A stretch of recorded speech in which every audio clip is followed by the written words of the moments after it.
Australia का जन्म एक महाद्वीप का उपनिवेशीकरण। 18वीं सदी में यूरोपीय शक्तियां नए व्यापारिक मार्गों और उपनिवेशों की तलाश में दुनिया भर में फैल रही थी। इसी दौरान 1770 में ब्रिटिश नाविक कैप्टन जेम्स कुक ने ऑस्ट्रेलिया के पूर्वी तट को खोजा और उसे ब्रिटिश साम्राज्य का हिस्सा घोषित कर दिया। यह विशाल और उपजाऊ भूमि ब्रिटिश साम्राज्य के लिए एक आकर्षक जगह बन गई। 26 जनवरी 1788 को कैप्टन आर्थर फिलिप के नेतृत्व में ब्रिटिश जहाजों का एक बेड़ा सिडनी कोव पहुंचा।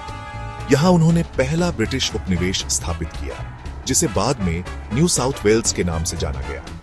यह दिन आज भी ऑस्ट्रेलिया दिवस के रूप में मनाया जाता है।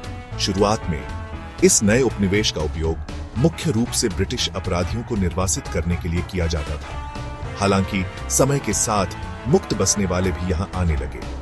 वे खेती, व्यापार और खनन जैसे विभिन्न व्यवसायों में संलग्न हुए। 19वीं सदी के दौरान ब्रिटिश साम्राज्य ने ऑस्ट्रेलिया में और अधिक उपनिवेश स्थापित किए।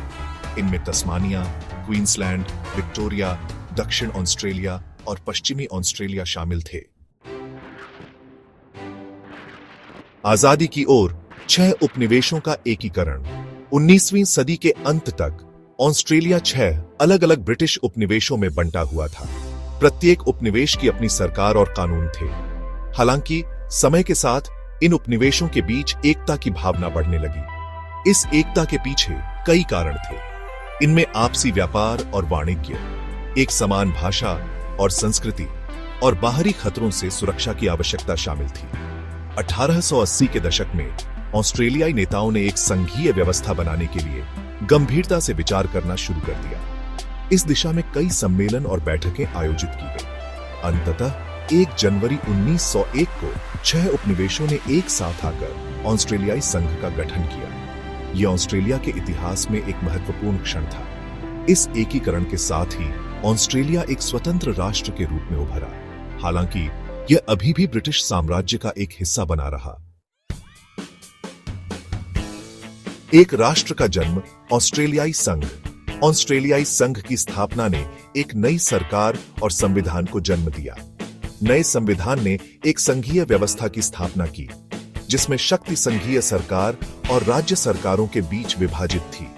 संघीय सरकार को रक्षा, विदेश नीति और मुद्रा जैसे राष्ट्रीय महत्व के मामलों की जिम्मेदारी सौंपी गई।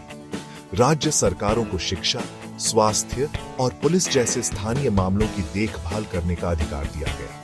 इस नई व्यवस्था के तहत ऑस्ट्रेलिया ने तेजी से प्रगति की।